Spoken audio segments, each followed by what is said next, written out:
Exercise 6.2. In this video, we will do sum number 3 to 5 of this exercise. In previous video, we have already done sum number 1 and 2. Sum number 3, find the area of triangle. हमें area of triangle find करना है. Given that its sides are 8 cm, 11 cm and its perimeter is 32 cm. हमने सम number 2 में भी ये formula area of triangle का एक use किया था. देखो आपको पहले कौन सा फॉर्मूला आता है एरिया ऑफ ट्राइंगल का? Half into base into height. ये आपने 8th क्लास में भी किया हुआ था. बट कल मैंने आपको जो प्रीवियस वीडियो में आपको क्या करवाया था, हीरोन फॉर्मूला कराया था. हीरोन फॉर्मूला कब अप्लाई किया जाता है? Heron formula is used for finding the area of triangle. Area of triangle को फाइंड करने के लिए यूज़ किया जाता है. और क्या होता है इसमें, कब यूज़ किया जाता है? जब हमारे पास all three sides are given. When all three sides are given, then we use Heron formula to find the area of triangle.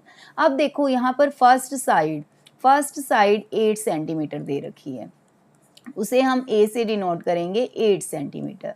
Second side जो B है वो है हमारे पास 11 सेंटीमीटर, इसे B से डिनोट करते हैं. थर्ड साइड C हमारे पास नहीं है, थर्ड साइड की वैल्यू हम नहीं है हमारे पास. अब पेरीमीटर जो है, पेरीमीटर क्या होता है? Sum of all three side is 32 given. 32 perimeter given है. पेरीमीटर का formula A plus B plus C, sum of all three sides. तो A आपके पास 11, A 8, B 11, तो C हम यहाँ कैलकुलेट कर सकते हैं. 19 plus C is equal to 32. C is equal to 32 minus 19, 13 centimetre. अब देखिए, अब हम हीरोन फॉर्मूला अप्लाई कर सकते हैं. We have value of A, B and C. All three sides are given. अब सेमी पेरीमीटर चाहिए होता है. हीरोन फॉर्मूला होता क्या है? S into S minus A, S minus B, S minus B under root. अब ये देखो S क्या है? S is semi perimeter. Semi means half. Perimeter का जो हाफ है उसे सेमी पेरीमीटर कहा जाता है. अब पेरीमीटर 32 गिवन है, तो इसका हाफ कितना हो जाएगा? 16 सेंटीमीटर. या फिर हम क्या कर सकते थे, तीन साइड्स को सम करो, उससे पेरीमीटर आएगा, और 2 से डिवाइड कर दिया तो semi perimeter. Area of triangle find करने का फॉर्मूला हम अप्लाई करेंगे. S into S minus A, S minus B, S minus C. बहुत ही इजी सम्स हैं और बहुत इम्पॉर्टेंट हैं. S की वैल्यू है 16, value of A 8 and value of B 11, value of C 13. 16 multiply 8 multiply 5 multiply 3, 5 3, यही हो गया. अब 16 को हम, 16 का रूट तो हमें पता है क्या है, 16 का रूट 4 है. 8 को क्या राइट कर सकते हो? 2 मल्टीप्लाई 2 मल्टीप्लाई 2. अब हमें इसके स्क्वायर रूट फाइंड करना है, तो हमने प्राइम फैक्टराइजेशन कर ली. आप 16 की भी कर सकते थे, और हम डायरेक्ट 16 का रूट 4 पता था तो हमने 4 लिख दिया, रूट से बाहर आ गया. अब देखो यहाँ पेयर कौन सा बन रहा है? एक 2 का ही बन रहा है पेयर, तो 2 बाहर आएगा. और रूट में कौन सी टर्म्स रहेंगी? 2 इंटू 5 इंटू 3, 8, और ये कितना हो गया? Root 30. 8 root 30 centimetre square answer. यही हमें एरिया ऑफ ट्राइंगल कैलकुलेट करना था. आई होप आपको समझ आ गया होगा ये सम. अब इसे नोट कर सकते हो, और वैसे इस टाइप के सम्स की कैलकुलेशन आप खुद भी कर सकते हो. Sum number 4, the sides of triangular plot are in ratio 3:5:7. Perimeter is 300 metre. Find its area. अब हमें साइड्स का रेशियो दे रखा है, तो हम कैसे लेट करेंगे? Let sides of triangle 3x, 5x and 7x. Sides हमने लेट कर ली. पेरीमीटर क्या होता है? Perimeter sum of all three sides. Perimeter of triangle sum of all three sides 3x, 5x, 7x is equal to 300. तो ये कितना हो गया? 15x is equal to 300, x is equal to 20. अब जो साइड्स ऑफ ट्राइंगल हैं वो हमारे पास कितनी आ जाएंगी? साइड्स ऑफ ट्राइंगल थी 3x, 3 multiply 20, 5 multiply 20 and 7 multiply 20, 60, 100 and 140। First side जो ए है, हमने first side of triangle A से डिनोट किया हमने 60 सेंटीमीटर, सेकेंड साइड हमने ली B 100 centimetre and third one C, third side C से डिनोट किया 140 सेंटीमीटर। इन्हें आप इंटरचेंज भी कर सकते हो, ए बी सी, ऐसे कोई फिक्स नहीं है कि आपने 60 लेना है, 100 को भी ए लिख सकते हो, इसे बी, तो आप कैसे भी कर सकते हो। अब एरिया ऑफ ट्राइंगल हम कौन सा फॉर्मूला यूज़ करेंगे, एस इंटू एस माइनस ए। तो पहले हमें सेमी पेरीमीटर चाहिए, तो सेमी पेरीमीटर कैलकुलेट करते हैं हम पहले। Semi perimeter is half of the perimeter.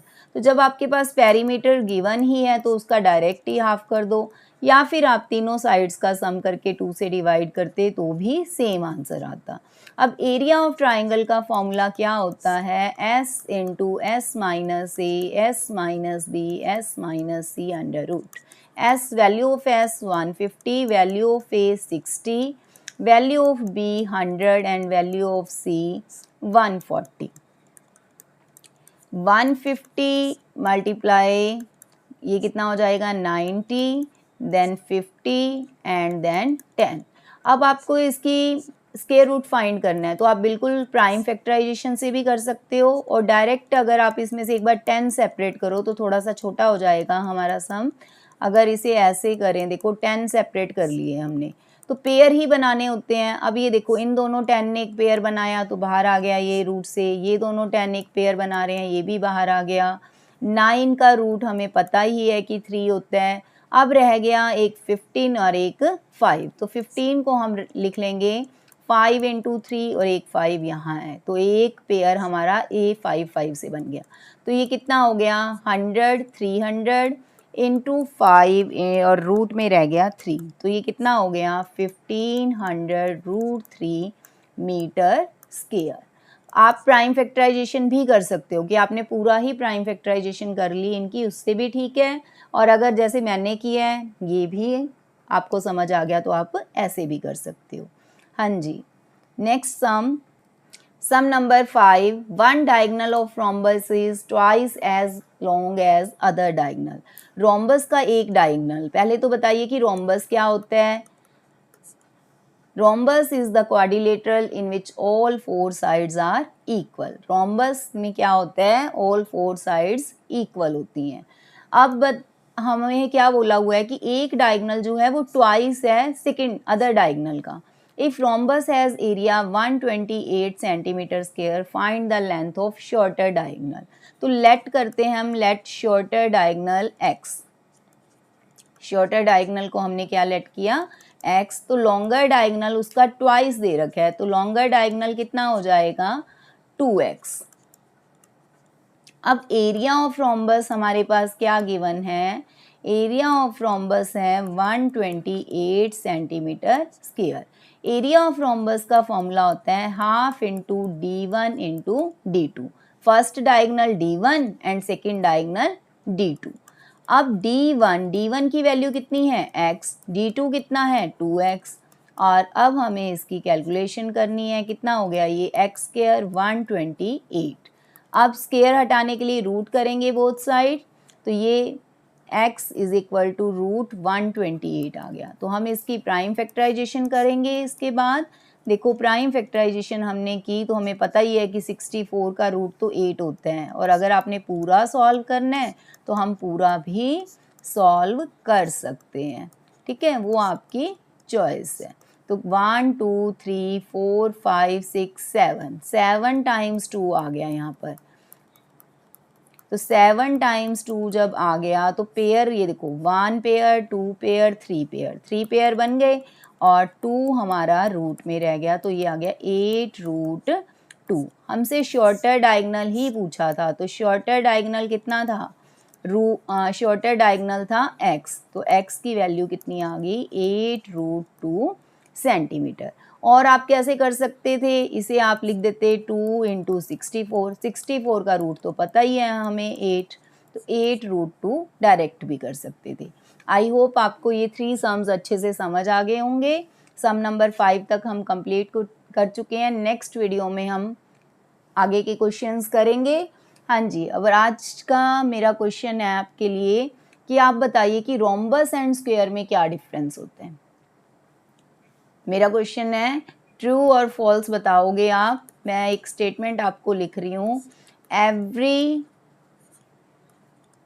Square is a rhombus. क्या हम हर स्क्वायर को रोम्बस कह सकते हैं? फर्स्ट ये है, और सेकंड है every rhombus is a square.